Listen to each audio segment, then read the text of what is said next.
මේ ශ්‍රී ලංකා ගුවන් විදුලි සංස්ථාවයි ජාතියේ සංනිවේදකයා විශ්වාසය සමග පෙරට.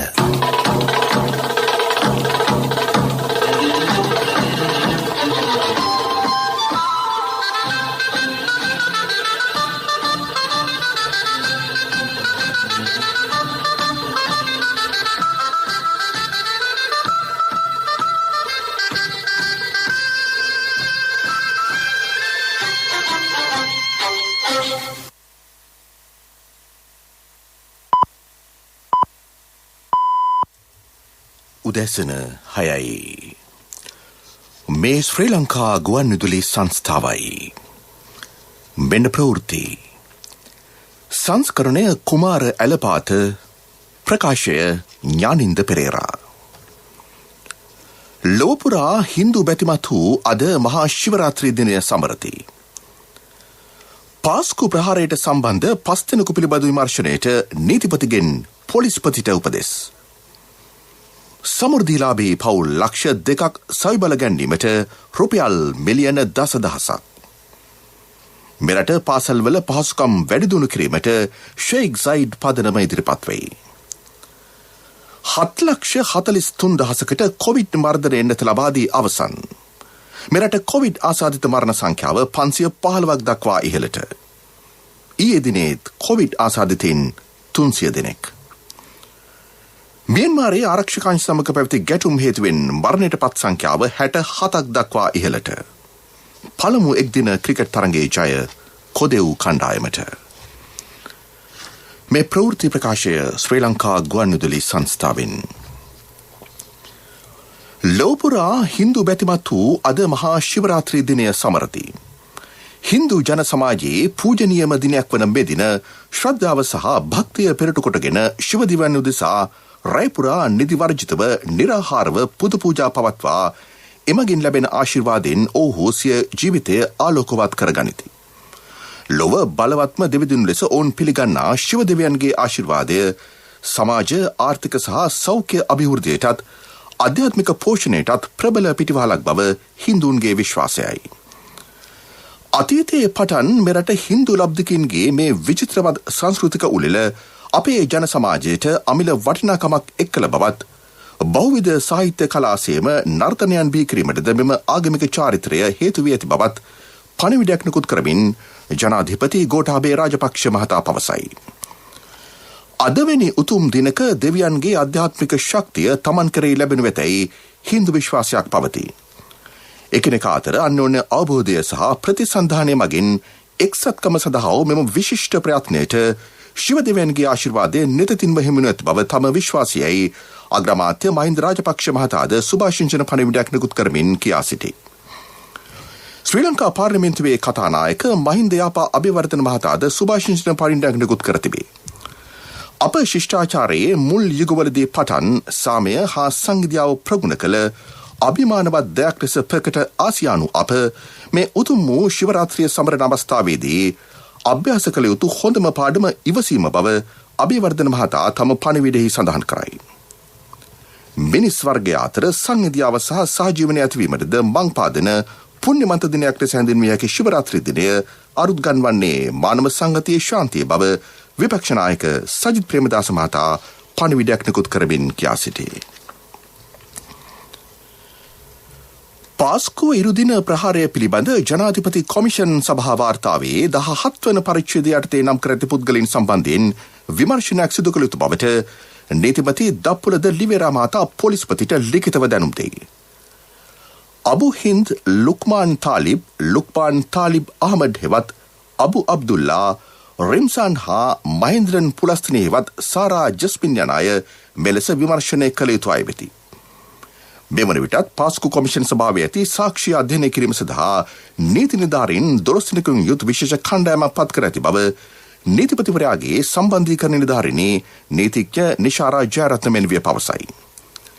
මේ අතර කඩු සහ කිනිසි ආනයනය කළ බවට සැක කරන පුද්ගලයින්ට එරෙහිව නීතිය ක්‍රියාත්මක කරන්නයි නීතිමති දප්පුලද ලිවේරා මහතා පොලිස්පතිවරයාට උපදෙස් ලබා දී ඇතැයිද ජයරත්න මෙන්විය සඳහන් කරයි. පාස්කු බෝම්බ ප්‍රහාරයේ සිදු කාල වකවානුවට අදාළව සහ ඊට පෙර සහ පසුව මෙරටට ආනයනය කරන ලද අති විශාල ප්‍රමාණයේ කඩු කිනිසි සහ ඒහා සමාන ආයුධ භාරයට ගන්නා ලෙසටත් එකී ආයුධ රඳවා තබා ඇති හෝ සංගවා ඇති හෝ ගබඩා කර ඇති ස්ථාන හඳුනා ගන්නා ලෙසටත් එසේම එකී ආයුධ සන්තකයේ තබා ගැනීම සහ බෙදා හැරීම සම්බන්ධයෙන් වගකිව යුතු පුද්ගලයන් මෙන්ම එකී ආයුධ මෙරටට ආනයනය කිරීමට අදාළ පුද්ගලයන් හඳුනාගෙන එකී පුද්ගලයන් සම්බන්ධයෙන් නීතියේ අදාළ ප්‍රතිපාදන අනුව කටයුතු කරන ලෙසටත් ගරු නීතිපතිතුමා විසින් පොලිස්පතිවරයා වෙත අද්දින උපදෙස් ලබා දෙන ලදී. පාස්කු ප්‍රහාරයට ඍජුව හා වක්‍රව සම්බන්ධ වූ සියලු දෙනාට එරෙහිව උපරිම දඩුවම් පමුණුවන බව අමාත්‍ය රියාද් මිරාල් ආචාර්ය සරත් වීරසේකර මහතා ඊයේ පාර්ලිමේන්තුවේදී අවධාරණය කළේ. ප්‍රහාරයට නැඹුරු ආකාරය, එය මෙහෙ වූ ආකාරය, අරමුණු සහ මුදල් ලැබුණු ආකාරය මෙන්ම ඊට අදාළ දේශීය හා විදේශීය සම්බන්ධතා සියල්ල හඳුනාගෙන ඇති බවද අමාත්‍යවරයා පැවසිය. එම විවාදයේදී අදහස් දැක්වූ රාජ්‍ය අමාත්‍ය සුදර්ශනී ප්‍රනන්දපුල්ලේ මහත්මිය සඳහන් කළේ 97 වතාවක් දැනුම් දීම් කර තිබියදීත් පාස්කු ප්‍රහාරය වළක්වා ගැනීමට පසුගිය රජය අසමත් වූ බවයි. 2001 අපිට මතකයි අර මිලේනිය මහා පාවාදීම එවකට හිටපු අගමැති රනිල් වික්‍රමසිංහ මහත්තයාව ඝාතනය කරන්න ඉන්නවා කියලා යුද හමුදාව බුද්ධි අංශ නිලධාරීන්ගේ සියලුම රහස් ටික එළියට දැම්මා. මොකද වුනේ? යුද හමුදා බුද්ධි නිලධාරීන් අපිට අහිමි වුණා. කර්නල් මුතලිෆ් මහා පාරේ වෙඩි තියලා මැරුවා. ජාතික සාමය සංහිඳියාව කියලා කඩතුරාවට මුවා වෙලා ජාතික ආරක්ෂාව ගැන වගේ වගක් නැතුව කටයුතු කරපු නිසා 97 වතාවක් දැනුම් දීලා තියෙනකොට මේ ප්‍රහාරය වළක්ව ගන්න හැකියාවක් ලැබුණා. ඒ වේදනාව තියෙනවා. මොකද මම ඒ වේදනාව අත්විඳපු කෙනෙක්. මේ අය වෙනුවෙන් යුක්තිය සාධාරණ ඉෂ්ට කරන්න කියන එක තමයි කාදිනල් උන්වහන්සේ ඉල්ලන්නේ. දැන් කාදිනල් උන්වහන්සේට අපහාස කෙරුවා සමහර උදවිය. උන්වහන්සේ දේශපාලනය කරනවා කියලා කිව්වා. අලුවිරිදාව ප්‍රකාශයට පත් කරම එතන ගිහලා සමහර අය හිට ගන්නවා. ඒ නිසා මේක පිල් බෙදිලා බලන්න ඕන ප්‍රශ්නයක් නෙමෙයි.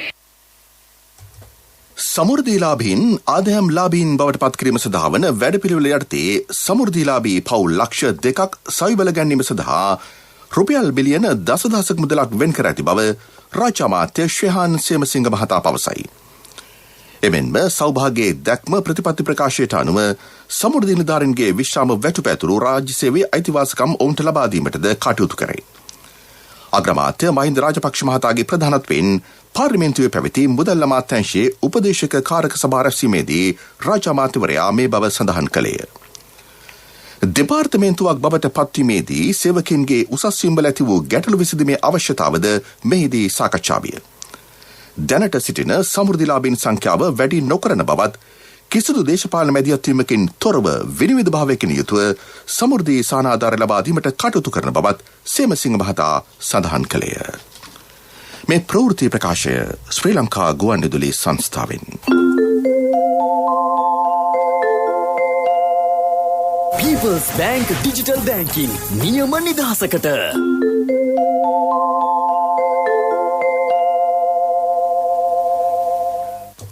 රුසියානු ස්පුට්නික් එන්නත සඳහා ජාතික ඖෂධ නියාමන අධිකාරියේ අනුමැතිය ලැබී ඇති බවත් එම එන්නත නුදුරේදීම රටට ලැබීමට නියමිත බවත් ජනාධිපති ජ්‍යෙෂ්ඨ උපදේශක ලලිත් වීරතුංග මහතා පවසයි.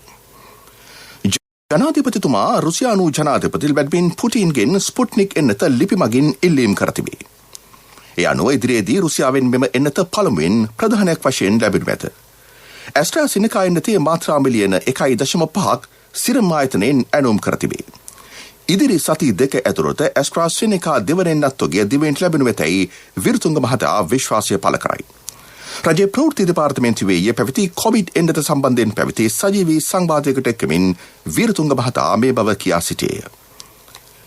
මෙහිදී අදහස් දැක්වූ සෞඛ්‍ය අමාත්‍යාංශ ලේකම් මේජර් ජනරාල් වෛද්‍ය සංජීව මුණසිංහ මහතා සඳහන් කළේ කොවැක්ස් පාසුකම යටතේ පසුගිය ඉරිදා දිවයිනට ළඟා වූ එන්නත් 2,64,000 මෙම සතියන්තයේදී කොළඹ සහ ගම්පා දිස්ත්‍රික්කවල අවුරුදු 60ට වැඩි අයට ලබා දෙන බවයි. මෙවන විට 7,43,000කට පමණ පළමු මාත්‍රාව එන්නත් කර අවසන් වී ඇත. එය එන්නත ලබා දිය යුතු ජනගහනයෙන් 4%කට වැඩි ප්‍රතිශතයක් බවද මුණසිංහ මහතා පෙන්වා දුන්නේ. තවමත් එන්නත ලබා දෙනුවේ රාජ්‍යාංශය මගින් පමණි. ස්පුට්නික් එන්නත ලැබීමෙන් පසුව කොළඹ සහ ගම්පහ හැර වෙනත් දිස්ත්‍රික්කයකින් එන්නත්කරණය ඇරඹීමට අපේක්ෂා කෙරේ. මේ දක්වා එන්නතෙහි මාරන්තික අතුරු ආබාධ කිසිවක් වාර්තා වී නැති බවත් මෙය ඉතාම ආරක්ෂිත එන්නතක් බවත් වසංගත රෝග පිළිබඳ විශේෂඥ වෛද්‍ය සමිත ගිනගේ මහතා මෙහිදී සඳහන් කළේය. ඊයේ දිනේ තවත් කොවිඩ් වෛරස් ආසාදිතින් 300 දෙනෙකු හමු බව සෞඛ්‍ය අංශ වාර්තා කරයි. ඒ අනුව මෙරට සමස්ත කොවිඩ් ආසාදිතන්ගේ සංඛ්‍යාව 86503ක් දක්වා ඉහළ ගොස් තිබේ. තවත් කොවිඩ් ආසාදිතයෝ 457 දෙනෙක් සම්පූර්ණ සුවය ලබා ඊයේ රෝහල් වලින් හා ප්‍රතිකාර මධ්‍යස්ථාන වලින් පිටව ගිහ. ඒ අනුව මෙරට සුවය ලැබූ සමස්ත ආසාදිතන්ගේ සංඛ්‍යාව 83210ක් දක්වා ඉහළ ගියේ.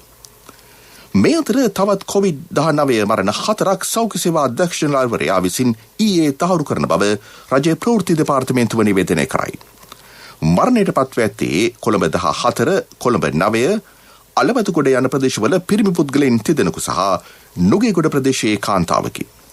මරණයට පත්ව ඇති එක් අයෙකු 23 වෙනි වියේ පසුවන අයෙකු බවද වාර්තා වේ. මෙම මරණය සමග දිවයිනේ කොවිඩ් ආසාදිත සමස්ත මරණ සංඛ්‍යාව 515ක් වී තිබේ. රුපියල් 16 වතුකම්කරුවන්ගේ දෛනික වැටුප මාර්තු 5 වෙනිදා සිට බලාත්මක බව අමාත්‍ය නිමල් සිරිපාලද සිල්වා මහතා පවසයි. වැඩ කරන ජනතාවගේ අයිතිවාසිකම් සුරැකීම රජයේ වගකීමකි. ඒ අනුව වතුකම්කරු ජනතාවගේ වැටුප රුපියල් 1000ක් දක්වා වැඩි කිරීමේ ගැසට් නිවේදනය ඊයේ නිකුත් කළ බව අමාත්‍යවරයා කියයි.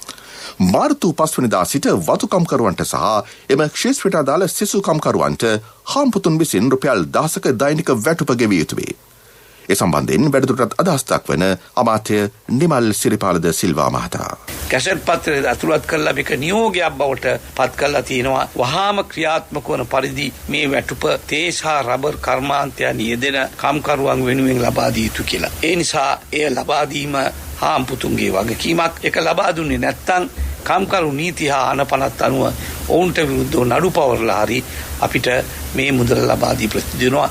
මං හිතන්නේ එවැනි තත්වයකට අපිට යන්න වෙයි කියලා. මොකද අද හාම්පුතුනුත් මේ පිළිබඳ ඉතා හොඳ අවබෝධයකින් ඉන්නේ. හාම්පුතුන්ගේ සම්මේලනෙත් වැඩි දෙනා මේකට කැමති. කීප දෙනෙක් තමයි මේකට අකමැති.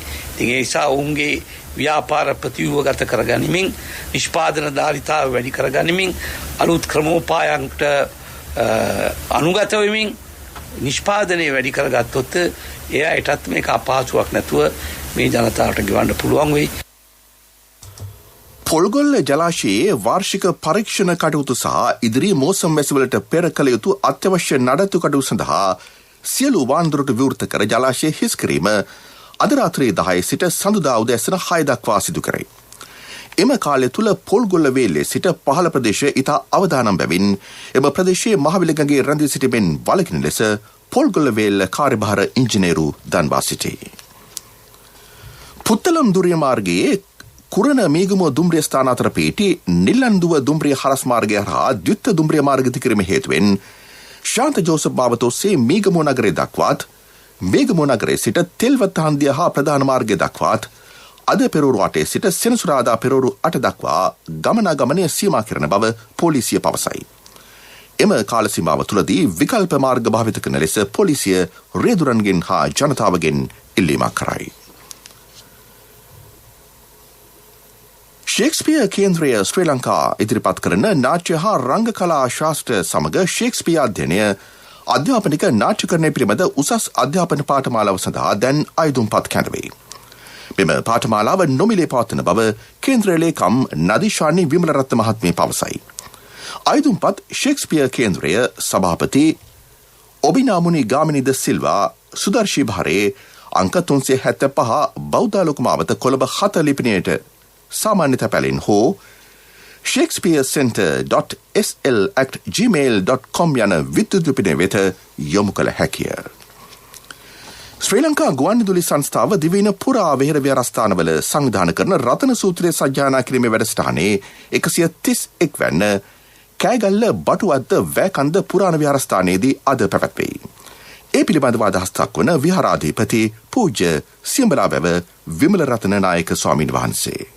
ශ්‍රී ලංකා ගුවන් විදුලිය මගින් ආරම්භ කර ඇති මහානුභාව සම්පන්න රතන සූත්‍ර දේශනාව කොරෝනා රෝගයෙන් පීඩාවට පත්ව සිටින ජනතාවට සෙත්පතා 131 වෙනි වතාවටත් අද දින 6:30ට කෑගල්ල බටුවත්ත වැයකන්ද පුරාණ විහාරස්ථානයේ සිට විකාශනය වේ. මෙම මහානුභාව රතන සූත්‍ර දේශනාව රෝග දුර්භික්ෂ අමනුෂ්‍ය බය නැති කිරීම සඳහා බුදුරජාණන් වහන්සේ මහා කරුණාවෙන් දේශනා කරන ලද සූත්‍ර දේශනාව. අද හවස 6:30ට ශ්‍රී ලංකා ගුවන් විදුලි සංස්ථාව මගින් ප්‍රචාරය වන මහානුභාව සම්පන්න රතන සූත්‍රයට හොඳින් ශ්‍රවණය කර තුනුරුවන්ගේ පීඨ ආරක්ෂාව සලසා ගන්න. තෙරුවන් සරණයි. පසුරු 6 සිට වෙළඳ හා සිටි FM සේවා ඔස්සේ රතන සූත්‍ර සජ්ජායනය සජීවීව ප්‍රචාරය කරේ. ප්‍රමුඛතම පුවත මීළඟට.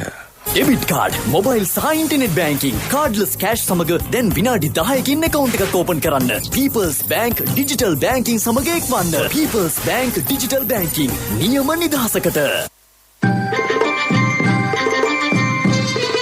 ප්‍රමුඛතම පුවත ඔබ වෙත ගෙනෙන්නේ සිද්ධාලේප ලක්පියා.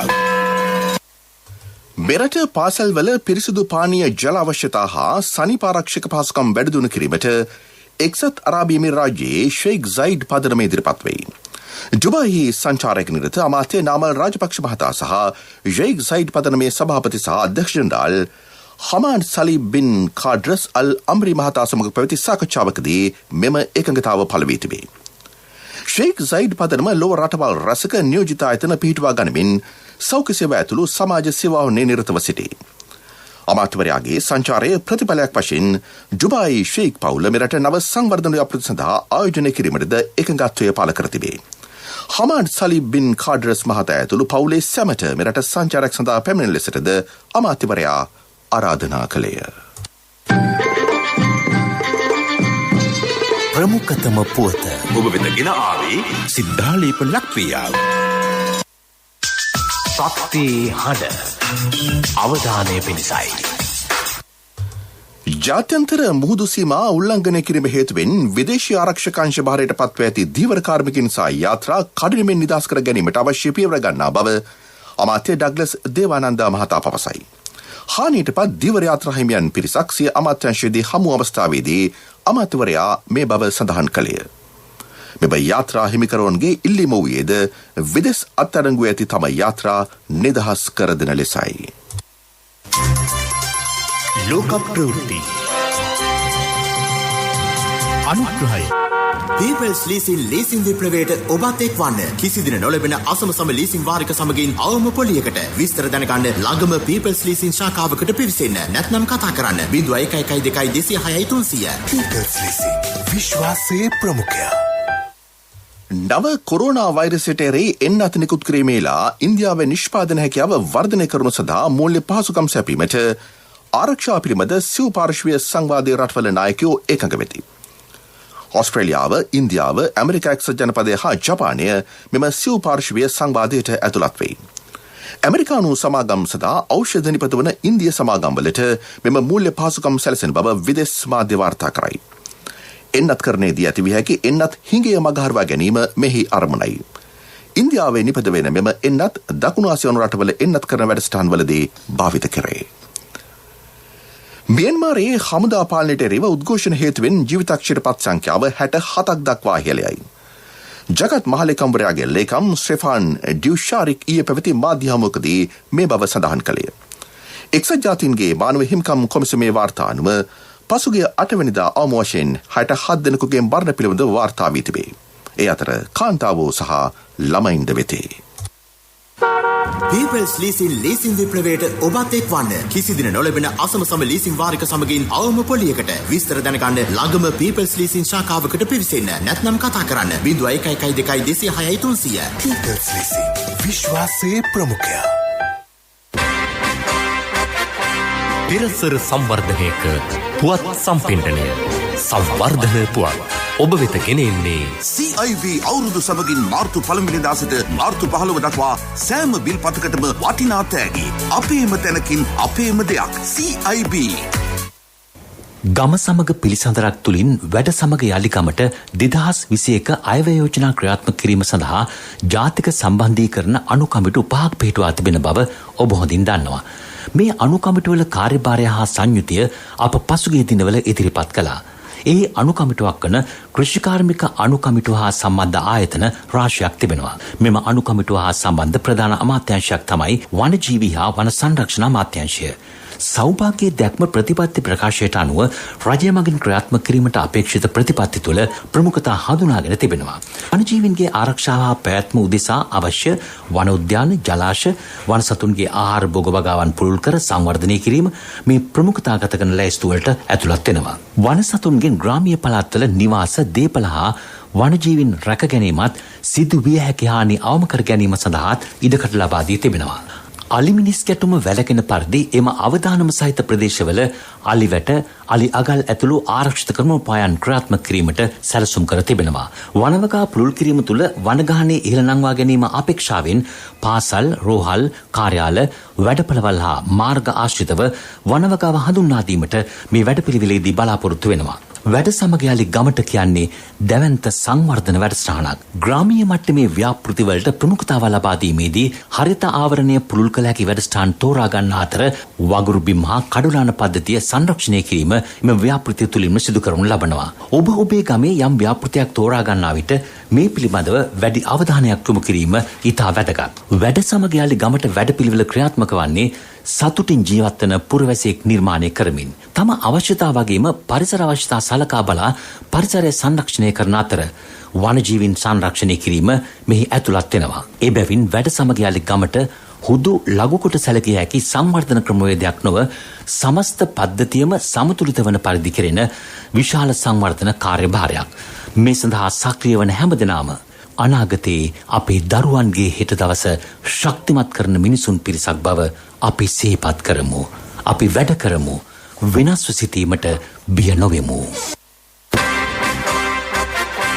පිරසර සංවර්ධනයක පුවත් සම්පින්ඩනය සංවර්ධන පුවත් ඔබ වෙත ගෙන ආවේ CIB අවුරුදු සමගින් මාර්තු 1 වෙනිදා සිට මාර්තු 15 දක්වා සෑම බිල්පතකටම වටිනා තෑගි. අපේම තැනකින් අපේම දෙයක්. CIB. ක්‍රීඩා පුවත්. සංචාරක ශ්‍රී ලංකා ක්‍රිකට් කණ්ඩායමට එරෙහිව නෝර්ත් සවුන්ඩ්හි ඊයේ පැවති පළමු ජාත්‍යන්තර එක්දින තරගයේ කඩලු 8කින් ජය ගැනීමට සත්කාරක බටහිර ඉන්දිය කොදෙව් කණ්ඩායම සමත් වෙයි. කාසියේ වාසිය දිනා පළමුවෙන් පන්දුර පාර දුන් ශ්‍රී ලංකා කණ්ඩායම පන්දුවාර 49ක් අවසානයේ සිරු දෙනා දැවී ලකුණු 232ක් රැස් කළේය. ධනුෂ්ක ගුණතිලක සහ නායක දිමුත් කරුණාරත්න ලකුණු 55ක් සහ ලකුණු 52ක් බැගින් ලබා ගත්තා. පිළිතුරින්ම ක්‍රීඩා කළ කොදෙව් ක්‍රීඩකයෝ පන්දුවාර 47කදී කඩලු 2ක් පමණක් දැවී ලකුණු 236ක් වාර්තා කළහ. සයි හෝබ්ස් ලකුණු 110යි, එවින් එල්විස් ලකුණු 65යි. පන්දු යැවීමේදී දුෂ්මන්ත චමීර ලකුණු 50කට කඩලු 2ක් දවා ගත්තේය. රෝඩ් සේෆ්ටි වර්ල්ඩ් සීරීස් තරඟාවලියේ බංග්ලාදේශ ලෙජන්ඩ්ස් කණ්ඩායමට එරෙහිව ජයිපුරී ඊයේ පැවති තරගයේ ලකුණු 42කින් ජය ගැනීමට ශ්‍රී ලංකා ලෙජන්ඩ්ස් කණ්ඩායම සමත් විය. මුලින් පන්දුර පාර දුන් ශ්‍රී ලංකා කණ්ඩායම නියමිත පන්දුවාර 20 අවසානයේ කඩලු 6කට ලකුණු 180ක් රැස් කිරීමට සමත් විය. උපුල් තරඟ පන්දු 47කදී නොදවී ලකුණු 99ක් රැස් කළේය. 4 පාර 11ක් සහ 6 පාර 5ක් ඒ අතර විය. පිළිතුරු ඉනිම ක්‍රීඩා කළ බංග්ලාදේශ කණ්ඩායමට පන්දුවාර 20 අවසානයේ කඩලු 6ක් දැවී රැස් කරගත හැකි වූයේ ලකුණු 138ක් පමණි. ව්‍යාපාරික පුවත් ඔබ වෙත ගෙන එන්නේ 2021 වසරේ පළමු ශ්‍රේණියට ඇතුළු වන පුංචි හපනුන්ට ජාතික ඉදිරි කිරීමේ බැංකුවේ හපන් ගිණුමෙන් රුපියල් 1000ක තැන්පතුවක්. ඔබේ මුදලට සුරක්ෂිතම ස්ථානය ජාතික ඉදිරි කිරීමේ බැංකුව. පේරාදෙණිය විශ්වවිද්‍යාලය මෙරට ඉතිහාසයේ පළමු වරට නිෂ්පාදනය කළ 100%ක් වෛරස නැසීමේ හැකියාවෙන් යුත් ලොව පළමු මූණු ආවරණය පිළිබඳ මාධ්‍ය හමුවක් ඊයේ කොළඹදී පැවැත්විණි. මෙම නව නිෂ්පාදනය සඳහා දේශීය වෙළඳපොළ සැකසීම රජයේ වාණිජ්‍ය විවිධ නීතිගත සංස්ථාවට පැවරී තිබේ. ජාත්‍යන්තර වෙළඳපොළ සකසා ගැනීම සඳහා විදේශයන්හි සිටින ශ්‍රී ලාංකික වෙළඳ කොමසාරිස්වරුන් හරහා අවශ්‍ය කටයුතු සිදු කරන බව අමාත්‍ය බන්දුල ගුණවර්ධන මහතා එහිදී පැවසිය. මෙම නැනෝ තාක්ෂණික වෛරස් නාශක මුව ආවරණ නිපදව ඇත්තේ පේරාදෙණිය විශ්වවිද්‍යාලයේ මහාචාර්ය ගාමිණී රාජපක්ෂ මහතා ඇතුළු කණ්ඩායමක් විසිනි.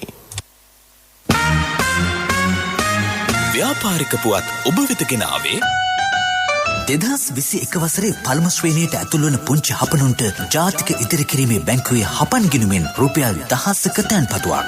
වැඩි පොලියක්, ඉතුරු ගිණුමට 100% රාජ්‍ය ආරක්ෂාව, ශිෂ්‍යත්ව විභාගය සඳහා ආදර්ශ ප්‍රශ්න පත්‍ර කට්ටල් සහ දිවයින පුරා විහිදුණු ශාඛා ජාලය හා තැපැල් උපතැපැල් කාර්යාල ජාලය මගින් ගනුදෙනු කිරීමේ හැකියාව.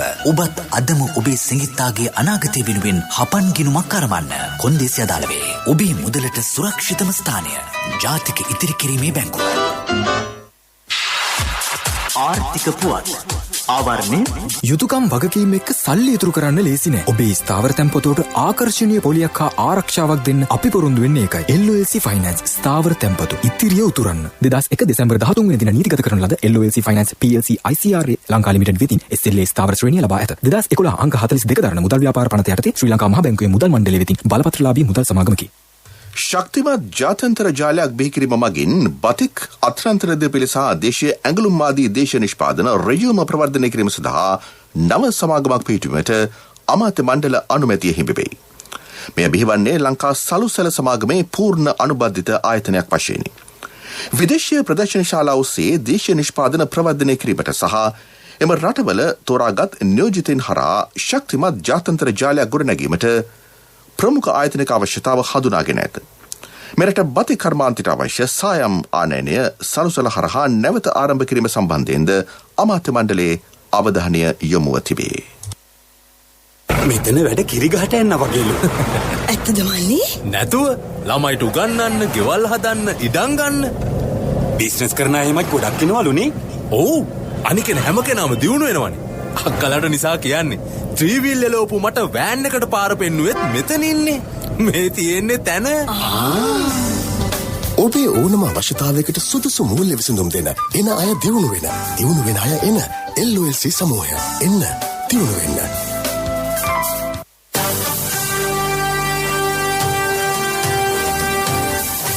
කාලගුණ වාර්තාව.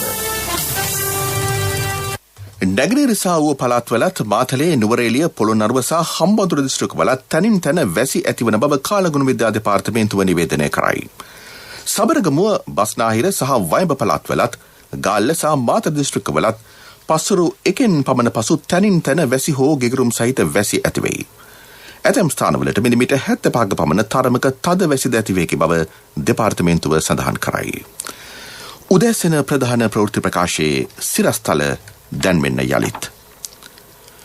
ලෝපුරා හින්දු බැතිමත් වූ අද මහා ශිවරාත්‍රී දිනය සමරති. පාස්කු ප්‍රහාරයට සම්බන්ධ පස්තිනකු පිළිබඳ විමර්ශනයට නීතිපතිගෙන් පොලිස්පතිට උපදෙස්. සමෘද්ධිලාභී පවුල් ලක්ෂ 2ක් සවිබල ගැන්වීමට රුපියල් මිලියන 10,000ක්.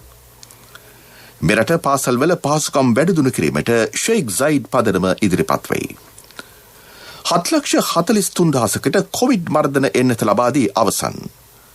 මෙරට කොවිඩ් ආසාදිත මරණ සංඛ්‍යාව 515ක් දක්වා ඉහළට. ඊයේ දිනේත් කොවිඩ් ආසාදිතයින් 300ක්.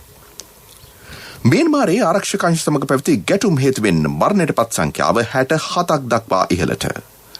පළමු එක්දින ක්‍රිකට් තරගයේ ජය කොදෙව් කණ්ඩායමට. උදෑසන ප්‍රධාන ප්‍රවෘත්තියින් සමත්යි.